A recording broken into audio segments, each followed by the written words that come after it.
Hi there, Jeff here from the Wetsuit Centre, talking to you today about the Seaskins Wired series for winter 2012 into 2013. The Wired series basically comprised of the men's winter wired suit, and then we've also got the little kiddie suit here as well. And both of these suits for winter are in a 543. These are the suits we'll be stocking. They do a wired for ladies as well, but these are the suits we stock. The 543 basically dictates the thickness of the suit. So 5mm of neoprene on the body, 4mm under the arms, and then it leads into the 3mm on the arm where you need a bit more flexibility. And that's the same for the men's and the kids' wetsuits. There's a couple of little differences between these suits, which I'll sort of indicate you to in a second. But fundamentally, this is a mini version of that one. The key selling points of the Wired series for this year are basically cost effectiveness or value and warmth. Really, that's the two sort of like real key selling points with the Seaskin suits. For those of you that aren't familiar with Seaskins, they're a British-based company based down in Cornwall. They've been making suits for sort of 10-15 years, specifically for UK waters, but they do sell overseas as well. Because they're such good quality now, and they're so warm and refined and great value for money, that they do sell all over the world.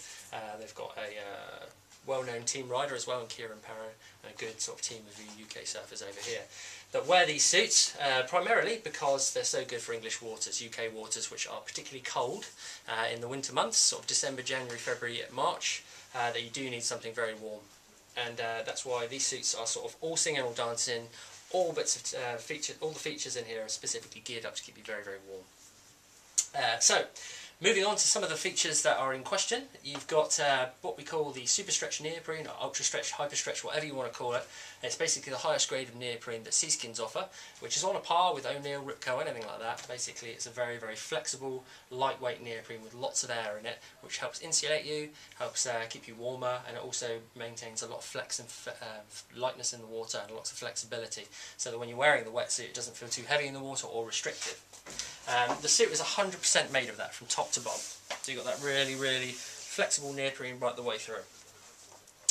To make sure that that isn't compromised by the seams, the placement of the seams is very well thought out with this suit. What they haven't done this year is they haven't put in any smooth skin on the suit. So basically no smooth skin allows for less seams, which allows for more flexibility. So that usual sort of smooth panel you have on the front is lost with the suit on the front and back.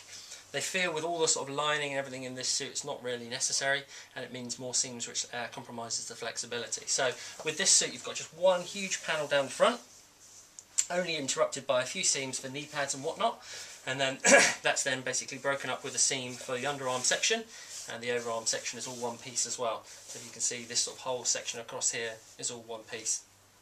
Basically it's all done strategically, so the seams are placed in areas where you have minimal amount of movement. So if you can imagine this sort of pulls right across here, basically what you don't want the seams across the shoulder where you're sort of like paddling or anything like that. So they leave that, and as I say, you get a huge amount of flex. Even the seams on the arm are bent, so you can see they're curved for a reason, to allow the suit to move without any sort of restriction there. Moving on to the seams are all sealed.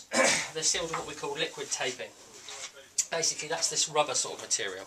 Now with the old Wired series you did have it on the inside and out, but what we found is a little bit of overkill and made the suit a little bit restrictive. So what they've done this year, they've just got it stitched inside, that's then glued and then taped with this rubber taping.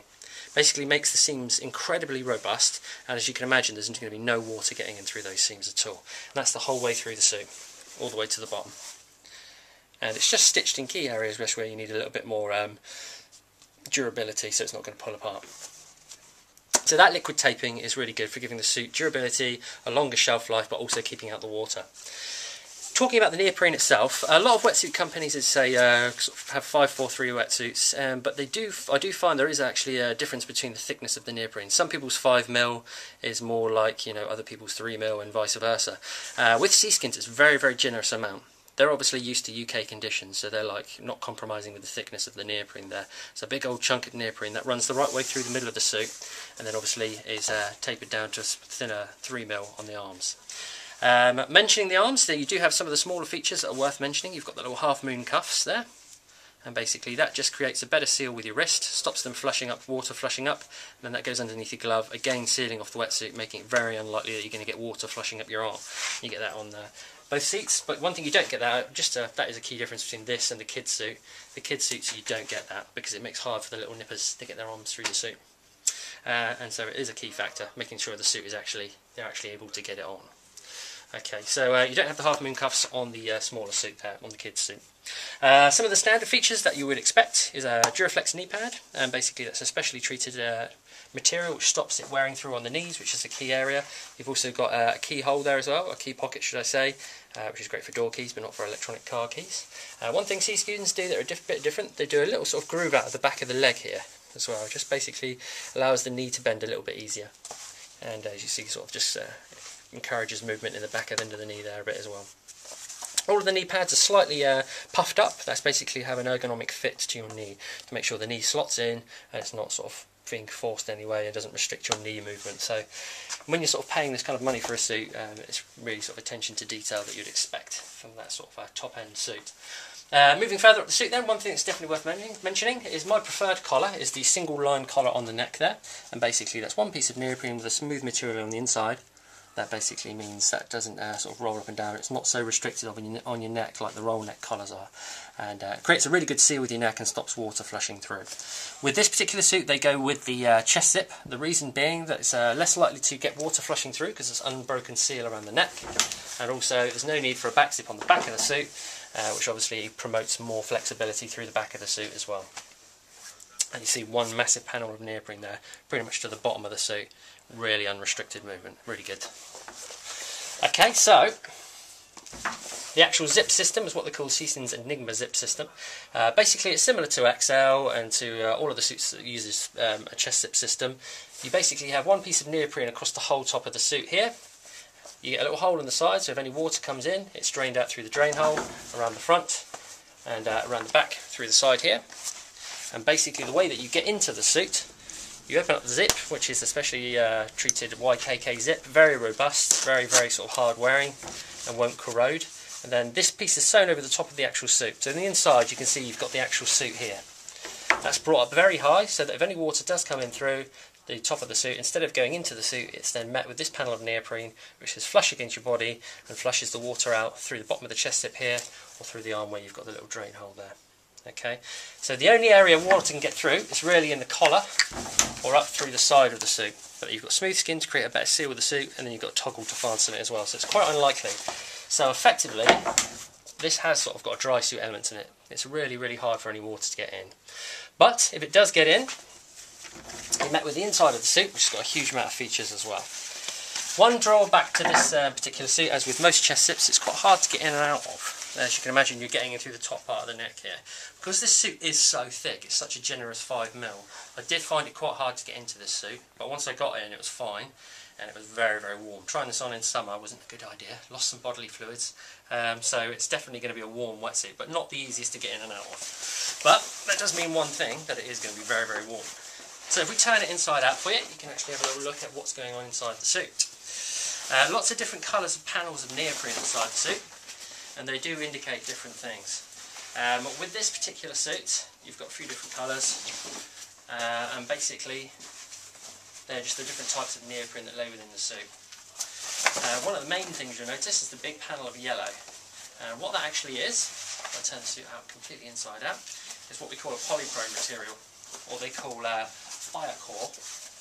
And basically that's a thermal material. Probably a lot of people would be familiar with that now. And it's just like a fleecy material basically, much like thermal underwear. It's non-absorbent, so it doesn't hold water in. It basically wicks the water away from your body, allows the suit to dry easier once you've actually got it out of the water, but one thing it does do is it insulates you really well and keeps hot air and warmth inside the suit. So any body warmth or body heat that you'd normally lose through the neoprene, this thermal material helps retain that inside the suit. And you get that right the way from the top of the chest through down to the knee.